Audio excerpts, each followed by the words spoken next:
Pozdravljeni v AEQ kanalu. Danes bom razložil, kaj AEQ je in zakaj je to pristop, ki ne deluje na hitro in je namenjen celostni spremembi, se pravi spremembi celotnega človeka, vseh treh entitet, na katere za potrebe razlage in razumevanja kompleksnih procesov, ki potekajo v vsakem od nas, vsak trenutek, delimo človeka kot somo, se pravi na zavest, podzavest in telo. In celostno spremembo razumem kot način, kako spremeniti vse tri entitete kot celoto in seveda zraven tudi okolje, v katerem oseba živi in dela,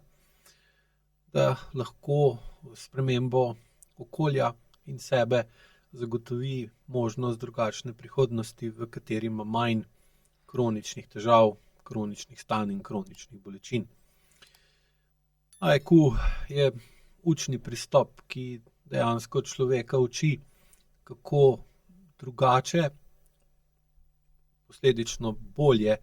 uporabljati sebe kot celoto v življenju. Se pravi, kako drugače uporabljati vse možnosti, ki jih ima na voljo, od telesa, ki ustvarja življenjsko energijo, ki sprejema energijo in snovi iz okolja in oddaja energijo in snovi v okolje, na katerega okolje vpliva non-stop in na katerega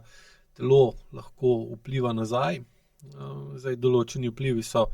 samodejni, iz globokih struktur živčnega sistema, drugi so že v višjih strukturah živčnega sistema, v podzavesti pa v avtonomnem živčnem sistemu. Spet določeni so pa tudi v zavesti in ravno ta AEQ najbolj zanima, predvsem zaradi tega, ker je zavest edini del živčnega sistema, ki ga lahko spreminjamo in ga v resnici bi tudi morali spreminjati v odvisnosti od tega, kako smo in kako se zavedamo, kaj delamo. In če imamo kronične probleme, se pravi, govorim, to so problemi, ki se nam ponavljajo, je več kot to jasen dokaz, da ta sistem ne deluje dovolj dobro, da ne čutimo dovolj dobro, kako smo, in ne vemo dovolj dobro, kaj delamo, da bi lahko ugotovili, zakaj se nam določena stanja ponavljajo. Seveda tukaj ločujemo na zaželjena in nezaželjena stanja, tista, ki so nam v korist in dobra, in tista, ki nam delajo škodo. Jasno je, da želimo ohraniti kroničnost tistih dobrih, koristnih, uporabnih vedenj in vplivov in zmanjšati ter odpraviti tista, ki so škodljiva in neustrezna. In ravno zato potrebujemo zavest. Po drugi strani pa mora zavest biti sposobna oziroma se zavedati ali pa imeti zavedanje ravno o tem, kako je telo in kako telo vpliva na okolje in kakšne so posledice, in kako okolje vpliva na telo in kakšne so posledice, tako kratkoročne, srednjeročne kot dolgoročne. In bolj ko lahko to dojamemo in razumemo, lažje lahko uporabljamo svojo zavest in zavest drugih okoli nas, da najdemo vzrok, zakaj se nekaj kronično ponavlja, od kje to izvira, zakaj je ta vzorec vedenja včasih bil nujen ali pa potreben ali pa edini mogoč, danes pa se nam odpira možnost, da ta vzorec prilagodimo, spremenimo ali pa odpravimo. In bolj ko to znamo delati in bolj ko razumemo, kako to narediti, temu je tudi namenjen AEQ, lažje vplivamo na vzroke za kronična stanja in na ta način v kronično stanje, to pomeni stanje, ki se ponavlja, dodajamo tisto osnovno v narekovajih zdravilo, ki ga lahko spremeni, osnovno spremembo, in to je, da delamo nekaj na zavestni ravni drugače. Tako da se AEQ ne ukvarja samo s tem, kako odpraviti bolečino, napetost, slab spanec ali pa utrujenost, ampak najprej, zakaj sploh do tega pride, kako bolj jasno čutiti, kako nas boli, kako smo napeti, kako slabo spimo, zakaj ali kako smo utrujeni, od česa, kdaj. Sprav, da iščemo vzorce na način, da se jih začnemo zavedati in seveda potem lažje razumemo, zakaj se nam to ponavlja in zakaj se tako pogosto vrača. Potem pa gremo v drugo fazo in to je spremembo svoje zavesti, povezave s telesom, v katerem lahko ustvarimo dovolj konkretno in težko spremembo, težko z vidika teže in mase, ki ima potem seveda primeren vpliv na okolico, da spremeni okolico in to spremembo ohranja dovolj dolgo, da ta spremenjena okolica potem v povratni zanki vpliva tudi na podzavestne strukture in spremeni celotno človeško somo, se pravi zavest, podzavest in telo. Zaradi tega v AEQ-ju težava ni sovražnik, ampak je dejansko telesen signal ali pa signal iz okolja, informacija, ki nam koristi, da prepoznamo, kako smo in zakaj, in iz tega lahko potem skozi čas in vztrajno oblikovanje in razmišljanje, kaj se dogaja, izoblikujemo že prej omenjene vzorce. Tako da je tukaj recimo boleč vrat, plitko dihanje, utrujenost, ponavljanje enakih zapletov ali pa kroničnih težav v medsebojnih odnosih ali pa v odnosu do sebe. Vsakemu od nas pokažejo, kako in kje uporabljamo sebe na določen način, ki ima dolgoročno gledano previsoko ceno, sprav nas preveč stane in nas zaradi te neučinkovitosti telo s kronično težavo vedno bolj jasno in močno opozarja, da naj to spremenimo, ker bo drugače stvar samo še slabša. In na tak način naša celotna soma ali pa tudi telo in odnosi, vplivi drugih ljudi na nas pokažejo, kje delujemo s preveč napora, kje imamo premalo občutka, kje je premalo reda, kje je lahko tudi preveč reda, kje imamo preveč zadrževanja ali pa predolgo ponavljamo določen odziv. In ravno zato je v bistvu AEQ pristopa sploh na začetku povečanje zaznave, se pravi zmanjšanje senzorno-motorne amnezije in senzorno-motorne zastrtosti, ker prej, ko začutimo, kaj se v nas dogaja, prej lahko razumemo, zakaj se to dogaja in prej lahko ali pa bolj natančno in bolj učinkovito lahko spremenimo smer dogajanja in zraven, ker je tudi pomembno, dobimo občutek, kakšno spremembo lahko sploh v določenem časovnem obdobju naredimo, pa da ne bo prevelika ali pa premejhna. In takrat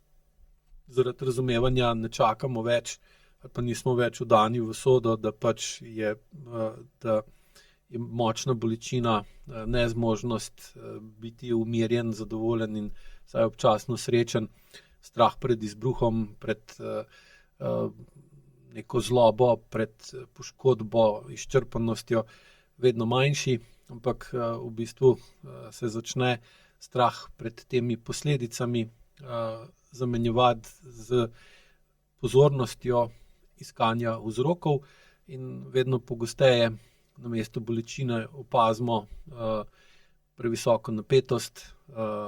prehiter tempo, neurejeno dihanje ali pa in predvsem neprimeren odnos do sebe, ker neprimeren odnos do sebe je tisti, iz katerega potem izvirajo neprimerni odnosi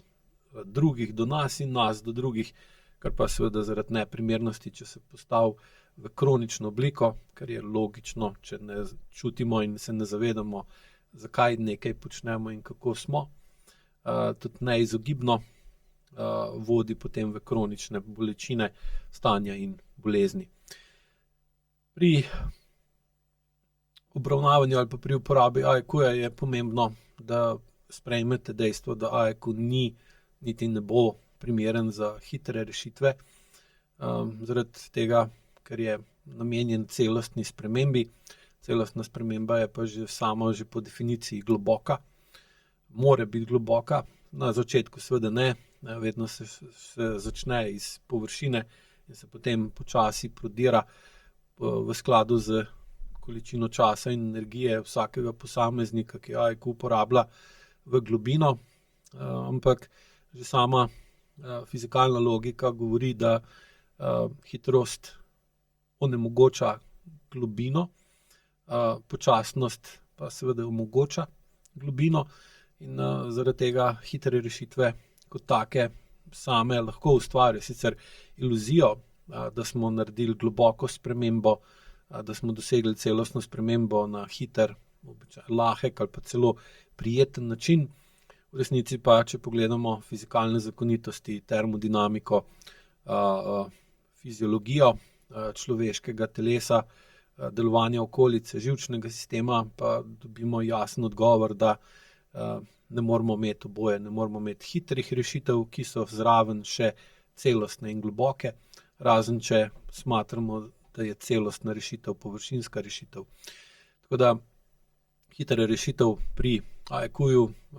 ni uporabna, oziroma če jo že dosegate, se prej ali slej izkaže, da je nekaj bilo narobe, da ste nekaj spregledali. Bolečina se sicer lahko zmanjša, telo se lahko malo sprosti, pritisk se lahko malo popusti in človek dobi občutek, da je težavo rešil. Seveda se pa potem vedno izkaže, da je ta rešitev začasna, površna, plitka, površinska in za akutna stanja lahko povsem uporabna. Če želite pa uporabiti AIQ za odpravo kroničnih težav, je pa seveda potrebno sprejeti dejstvo, da je potrebno vložiti več časa, da se to doseže. Ker ravno pri takih hitrih rešitvah, če jih poskušamo uporabiti za reševanje kroničnih problemov, se skoraj vedno zgodi, da oseba po nekem začetnem olajšanju, ki ga doseže, ali pa si ga tako zelo želi, da ga potem tudi si domisli, da ga ima, se seveda zaradi odsotnosti globljega vpliva na njo in na globlje plasti živčnega sistema hitro vrne v prejšnji način delovanja, vrne se v isti ali pa podoben tempo, v podobno držo, podoben način dihanja, podoben način odnosa do dela, odnosa do počitka in podobne odzive v odnosih. In ker se pogoji vrnejo v prejšnje stanje pred reševanjem, hitrim reševanjem problema, se seveda potem tudi telo počasi vrne v podobno posledico in v bistvu nismo uredili tistega, zaradi česa smo se AIQ-ja sploh lotili, tako rekel. Zato se AIQ ne ukvarja z vprašanjem, kako naj ta težava čim hitreje izgine, niti ni namenjen reševanju problema, ampak je učni pristop, kjer se oseba uči razumeti sebe bolj postopoma, vedno bolj globoko in celostno, kar je seveda tudi zahteven projekt, samo po drugi strani so pa kronične težave, bolečine in bolezni še veliko bolj zahtevne, sploh dolgoročno. In pač tisti, ki spoznajo neizogibnost poglabljanja vase, sploh prek telesa, kar za sabo potegne seveda več časa, več energije, opazijo in razumejo, zakaj je ta proces dlje časa traja, zakaj je pogosto zahteven in zakaj je potrebno vložiti kar nekaj pozornosti vase, da se naučimo spoznati, kaj je prehitro, kaj je prepočasi, kaj je preveč, kaj je prevelikrat ali prevečkrat ali premalokrat. In vse to nam potem omogoča, da se začnemo spraševati tista ta prava, vsaj iz AIQ vidika vprašanja, kaj določena težava, ki se vrača, kaže, kaj to težavo ustvarja, kaj jo ohranja in kateri način uporabe telesa, dihanja, glasu, časa, možganov in odnosov vedno znova pripelje celoto tam, kamor noče ali pa ni hotela nikoli niti biti. In to je tudi glavna razlika ali pa glavna pomembnost razumevanja razlike med odpravljanjem posledice in učenjem, zakaj pride, kakšen je vzrok za to posledico. Ker pri večini ljudi, ki prihajajo v stik z IQ-jem, so pač navajeni ali pa uporabljajo klasičen pristop, ki običajno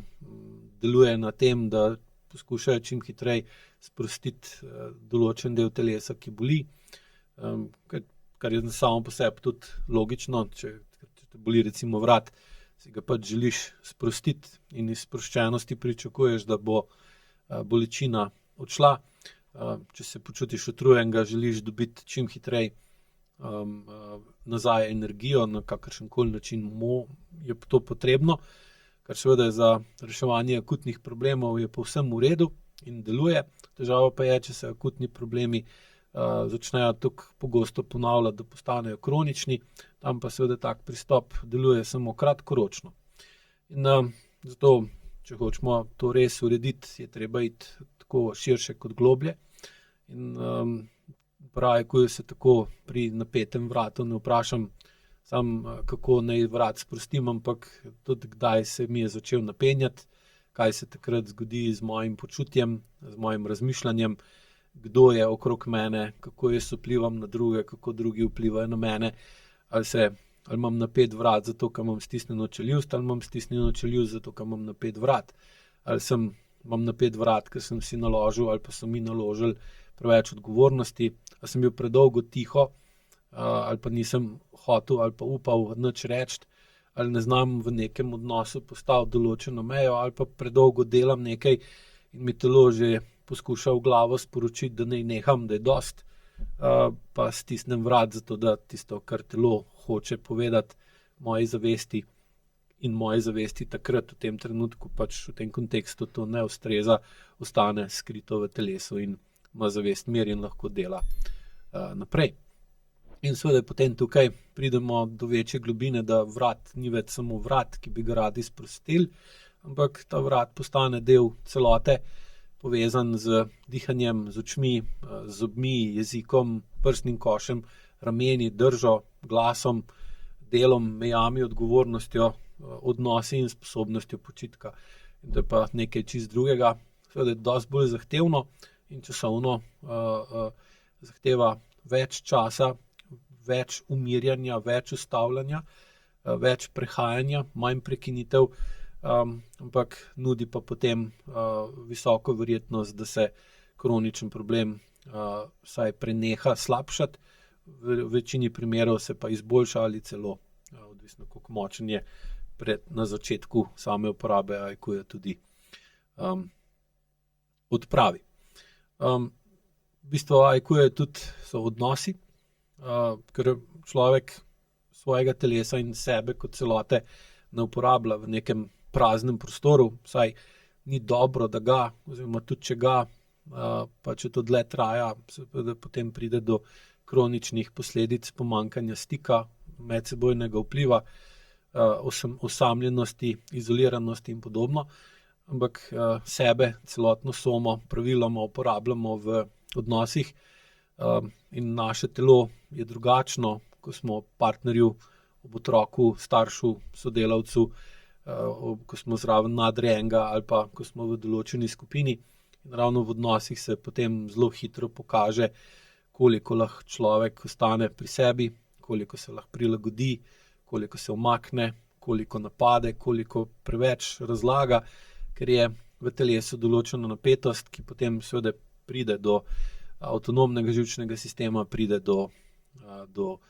podzavesti, pride tudi do zavesti in potem je seveda naš odziv na določen odnos večplasten, deloma je zavesten, nekaj se tega zavedamo, večinoma se pa tega ne zavedamo, kar pa ne pomeni, da ne vpliva tako na nas kot na druge. In s tem v bistvu ustvarja medsebojni odnos, ki ga imamo do sebe in do drugih, ta pa potem najbolj dolgoročno in kronično vpliva na to, ali smo dobro ali nismo dobro in zakaj nismo dobro. Tako da se ravno v teh odnosih sploh če delujemo na znižanju senzorno-motorne amnezije in senzorno-motorne zastrtosti ali pa zakritosti in dvigujemo telesno in čustveno zrelost, če mu je AIQ namenjen, vedno bolj vidimo, čutimo in razumemo, celostno razumemo, do kje in kdaj lahko ostanemo pri sebi, do kje lahko naša zavest sodeluje pri opazovanju, kako sem in kaj delam, do kje se prilagajam, kje se umaknem, kje napadem, kje recimo preveč razlagam, kje predolgo molčim ali pa kje lahko zmorem pravočasno in na primeren način povedati resnico, zato da odnosi postajajo ali pa ostanejo dovolj resnični, da lahko ostanejo učinkoviti. In ravno zaradi tega je, ker je tukaj ključna komponenta tega zavedanja naše telo, tak velik pomen in bistvo pri AIQ-ju, da povezuje telo, zavest, dihanje, gibanje in odnose, ker telo pokaže posledico, dihanje pokaže ritem in določa, ali pa na najlažji način skozi dihanje vidimo, kakšen je naš trenutni notranji pritisk. Odnosi pa, če jih lahko gledamo brez zastrtosti, amnezije ali pa strahu pred resnico, pa pokažejo, kje še vedno uporabljamo stare načine vpliva, prilagajanja, zadrževanja ali pa dokazovanja, ki pa seveda potem zaradi tega, ker so kronični, ustvarja tudi kronične težave in seveda nas potem to pelje v slabšo prihodnost namesto v boljšo prihodnost. Tako za ta prvi uvoden predstavitven video, ki vam bo dal malo več občutka,